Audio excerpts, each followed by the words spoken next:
But I'll start off with talking a little bit about the background of Visiontrick Media and Pavilion. And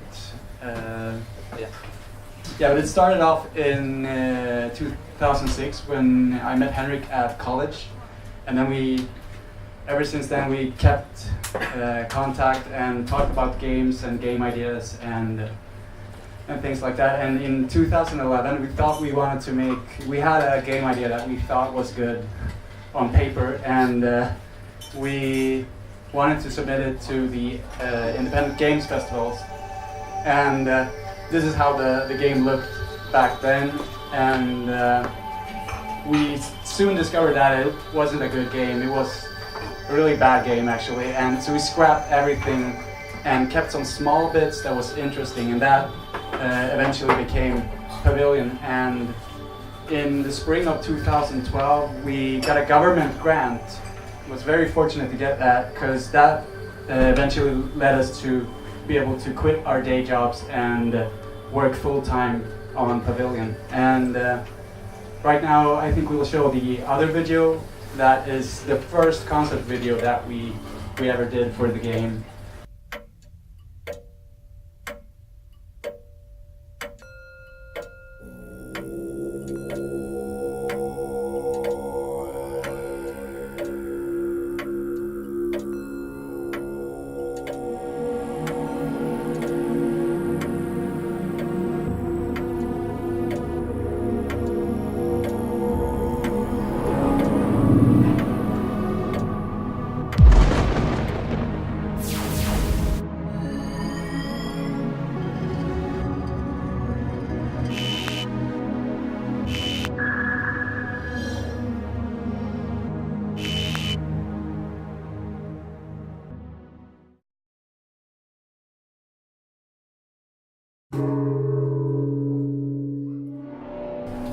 At that point it was called Pathfinder, and it just existed on paper more or less. But that was kind of our vision for the project. We thought for this presentation we would start out. We have like a tagline for the game that we used in like press and our homepage and stuff, and we thought that would be a good tagline to dissect to give you an overview of the game. So the tagline is Pavilion is a first-person exploratory experience about guidance, influence, and subliminal control. So the first one is fourth person, and probably the one that most people are confused about and don't really get, which is really understandable. But it started out when we were looking for a way to communicate the relationship between the player and the main character. Because in Pavilion you are not in control of the main character. You can't steer him around, but you are instead indirectly controlling him. And you are kind of playing yourself, looking into this strange world. Yeah, and the second word in the tagline is exploratory, and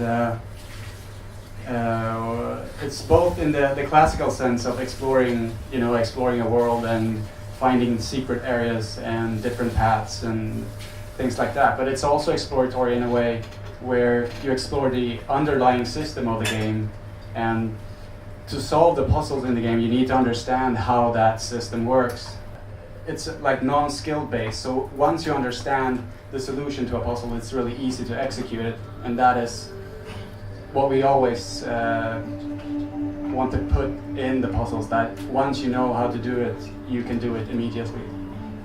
And yeah, so you're kind of exploring the underlying system to understand how the world works, and only then you can proceed. So it doesn't matter if you're really good at controlling a character or something like that. And the third point, which is probably the most essential to Pavilion, is guidance, influence, and subliminal control. And yeah, as I said before, you are not controlling the character, so instead you have to find another way to kind of manipulate him. You're doing that by manipulating the environment in different ways, like turning lights on and off to guide him on a certain path, or blocking off certain areas, or highlighting places where he should maybe look further. Or you can also trap him in certain spaces, which he then will kind of explore further, and he can find like items or clues, or maybe like a secret pathway that he wouldn't have found if he was just running through it. It was mainly we chose the isometric perspective to. It was kind of the closest thing when you work with a 2D image to get to a 3D space, but still keep all the detail that you can put in a 2D image that you can't really put in 3D without.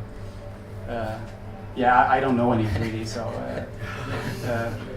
But I myself really enjoy working with this, and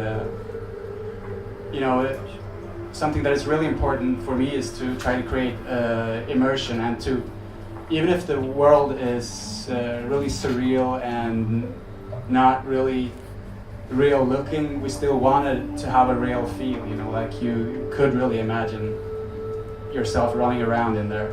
And this is also something that we wanted to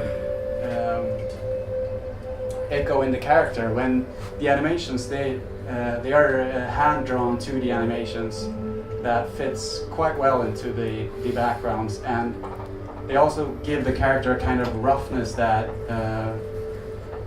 2D animations have, because you have these small faults everywhere, and the character kind of gets a personality, and how the player really understands things about the gameplay is by observing the character and how he reacts to certain things that the player does in the environment. We also want to mention Tony Gerber, who is the musician behind the game.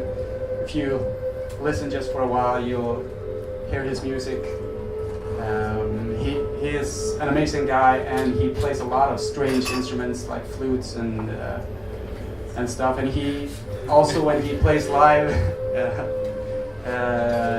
he does a lot of improvised music and creates in the moment, as he calls it, and it fits the project really well.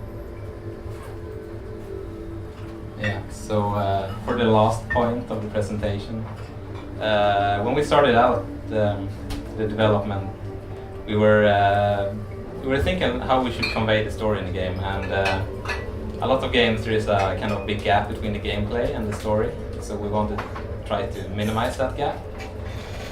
So the gameplay would kind of be the story, and the story would kind of be the gameplay.